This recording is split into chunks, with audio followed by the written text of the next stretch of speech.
Hi, I'm Lissie, and welcome to my YouTube channel.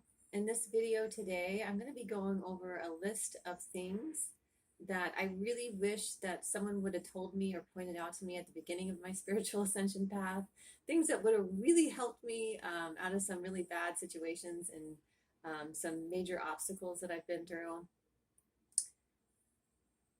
And so I'm just gonna very casually, I have a little list here that I've written down. I'm just gonna very casually go through this. There are a couple of ones that I've got like about 4 or 5 things on this list, but there's two of them that are like very, very important. So I'm gonna go over those ones first. And the number one thing, just as a little backstory for my own spiritual ascension. So I've been on this path for 5 years. And before I was on the spiritual ascension path, I was an atheist. I was a PhD student at a top rated university, like living a completely different life. And I had only dabbled in spirituality like a little bit. Like I liked tarot cards and I read books on like past lives, and I had done some other spiritual practices like sweat lodges and things like that. And I had gone to a Buddhist temple and learned meditation, but I didn't consider myself to be spiritual by any means. And I definitely didn't know anything about spiritual ascension. And I always like to tell people like one day I was atheist and the next day I was not. And it was just like I was just hit really hard with spiritual ascension and like awakening.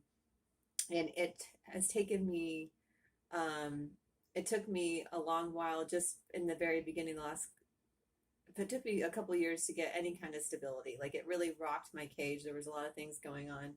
Um, and was able to get some guidance, but I feel like, you know, it can be really difficult to get very concrete information from people.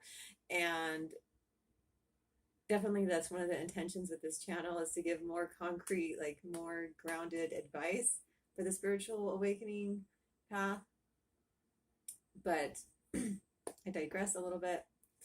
But so on top of that, though, for me, I didn't know it when I started my spiritual ascension path, but I actually had PTSD, and I've had a lot of past abuse in my life, which is not totally unheard of for people on the spiritual ascension path. I think a lot of people on the ascension path have experienced something like this, but I didn't know that I had PTSD. I didn't know the severity of it.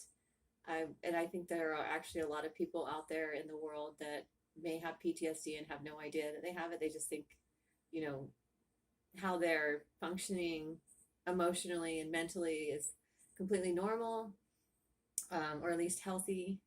And so having like an undiagnosed like PTSD, and then throwing a spiritual ascension awakening on top of that, and then being in a PhD program, which is incredibly stressful and overwhelming just in itself, like just the combination of those 3 things really really rocked my cage, and it was very, very difficult.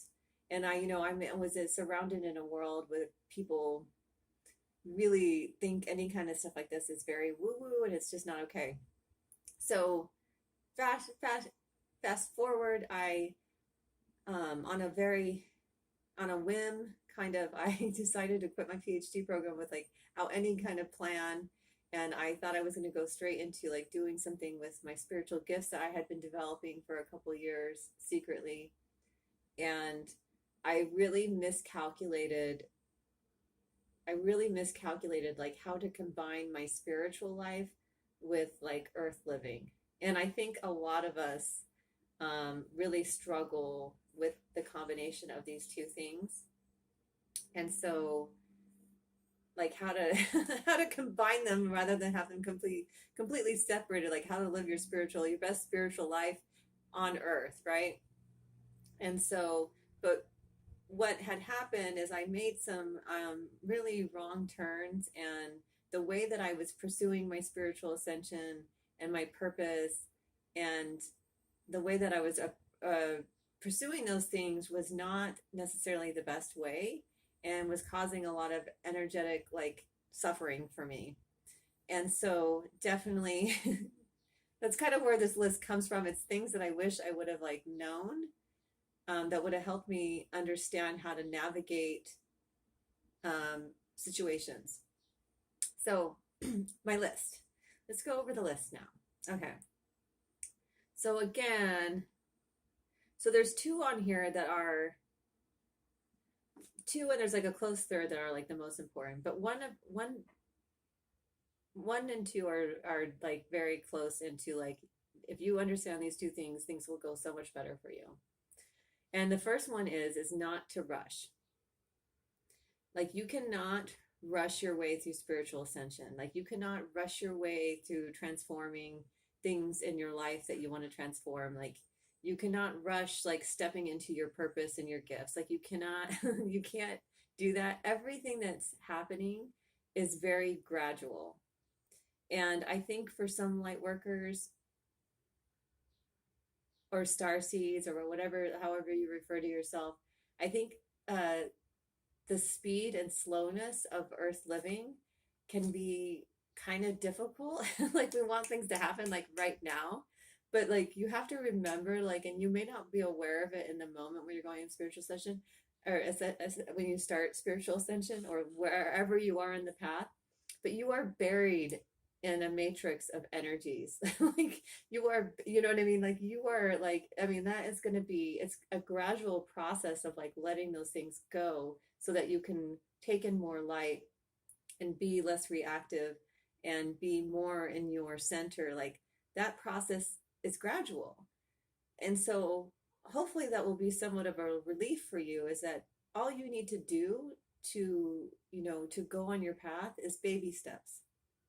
You know what I mean? Like if you, you know, if you start your spiritual ascension path, or if you figure out that you have to do something or you're here to do something and it's like so overwhelming, you just got to take baby steps. Everything's gradual. And so I really wish I would have realized that like my healing that needed to take place, like with trauma and things like that, it's going to be gradual. My relationships with people are going to gradually change, you know, and nothing's going to change overnight. And so just, you know, you can't rush it. Okay. So number two, and it's connected to number three. Number two is you really have to head towards the things that resonate. And this is like your compass. Okay. This is how you want to choose your healing that you do, how you choose whether, you know, how you're going to develop your spiritual gifts, the people that you're going to hang out with, what you're going to do for money, where you should live, like all that stuff, right? You want to move towards the things that are resonating for you. I did not understand this at all. I was doing, because I was trying to rush the process. I was doing all kinds of spiritual things. I mean, I have been through all, you know, trying to learn about all kinds of different, you know, meditations and energy modalities, and trying to, you know, I just learning all of them. And you know, I've dabbled in shamanic and quantum power. I've dabbled in shamanic exercises and a little bit of Reiki and quantum power. I can't remember what it's called now. Quantum power. And so, you know, and like hypnosis and, you know, all kinds of stuff. Like, and it all is fantastic, but it doesn't matter if it doesn't resonate for you. It doesn't matter if somebody's like a top rated healer. If they don't resonate with you, it's not meant for you. And it may change, that can always change, but that's your compass. You don't need to be you're not meant to come down here and start your spiritual ascension path and have the spiritual ascension path turn into a 40-hour a weak job. You know, it's not meant to be like that. Like you just we're going into more presence, which is probably much slower depending on. Sometimes people are more lethargic, right? If you're more lethargic, you might be speeding up. But I think a lot of people, more people are slowing down into a presence and being and that kind of energy. And so with that, you just go towards what resonates. And if it doesn't resonate, like don't go with the logic in your mind of like this looks really good, I should do this. Like you have to go with that feeling of like does this really resonate? And that's kind of how you want to make all your decisions. Like if you are going to go do a yoga practice, like you got to find the teachers and the yoga, the type of yoga that resonates for you, because that's the stuff that's your part of your spiritual path. That's you being on your path. Okay. So with that, this third one is very closely related. So if you're doing something that's not building you up, that's not, and this seems like it should be totally obvious, but this was so not obvious to me, and I really, really ended up in a completely like completely shut down, just in like misery is where I kind of ended up on my path at a certain point. And so if it's not building you up, stop doing it. It's okay to like try things. Like so if like you're not really sure about how if things resonate or not, like that's okay. Like it's okay to like test things out. But if you're not getting better, or if like it's not building you up in a certain way, then you need to stop. And I mean that's with like guidance or activities or people. Like if you're going to like energy healers and like you go to like a couple different sessions and it doesn't do anything, it's not the right, they're not the right person, right? And like the same thing with like working with guides and stuff like that. If you're following guidance that's not and I say this because there's so much energetic interference. There's so much energetic interference. Like that's why the resonating thing is so important, because until you know you're to the point, and you may already understand this, but you might not until you really start to understand how much energetic interference there is, and like there's like a drop in there that's like your path, you know. There's like a drop of energy there that's like the path you're supposed to be following at sometimes, and it's very difficult. And so that's why like if you're working with certain like spirit guides, no, that's why if you're working with certain spirit guides and the advice they're giving you is depleting you, putting you into negative energy, Ozzy, no, no, no.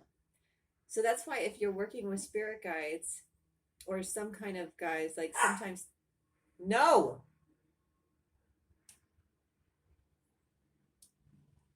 So if you're working with spirit guides that are so if you're working with certain for example, if you're channeling information from spirit guides, and I won't get into why this happens because that is a whole nother conversation, but it's complex. But if you're channeling with certain spirit guides and receiving certain information about this is going to happen, you're going to receive this, or this is the path that you should take. If no matter what, no matter how that guidance comes in, if you start going down that path and it starts making you feel bad or feel depleted or your energy are like going crazy, then you need to stop. It's the wrong path.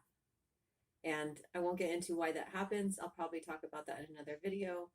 But, and an example of this, so before I quit my PhD program, I was supposed to be getting ready for the dissertation phase.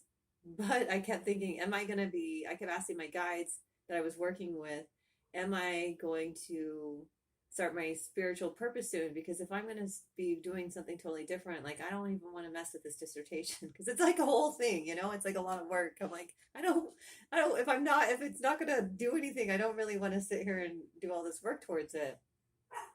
And I got the message basically not to renew my lease, and that I wasn't going to be like going back to school. And then I got this, I had met this friend through like a spirit group or a spiritual group that we were doing like energy work together. And I was told to go to California, and I can tell you I had some amazing spiritual experiences around like working with her, or the idea of working with her. And then I was told to go to California. And then, you know, me and her were going to start something, and then we were going to like take off, right? And so the moment I got off the plane in California, I had a bad feeling. The moment, actually, something really bad happened. I energetically on the airplane, some crazy stuff was happening to me. But the moment I saw her, and it's not that she's a bad person or anything like that, but the moment I saw her, I had just a really bad feeling. And that's why it's so important to listen to that. And things just started getting worse and worse and worse. And we were listening to the same guides, and it was just getting worse and worse and worse. And but I, in my mind, was like, well, I received this guidance, so, you know, this is going to turn around at some point. It doesn't. I'll just tell you right now, it doesn't turn around. If it starts making you feel really, really bad, you need to pull the eject button. So, and that's kind of brings me to the point for number 4, which this is kind of very similar, but it's also, I have another example for this, is that you need to know when to hit the eject button on something.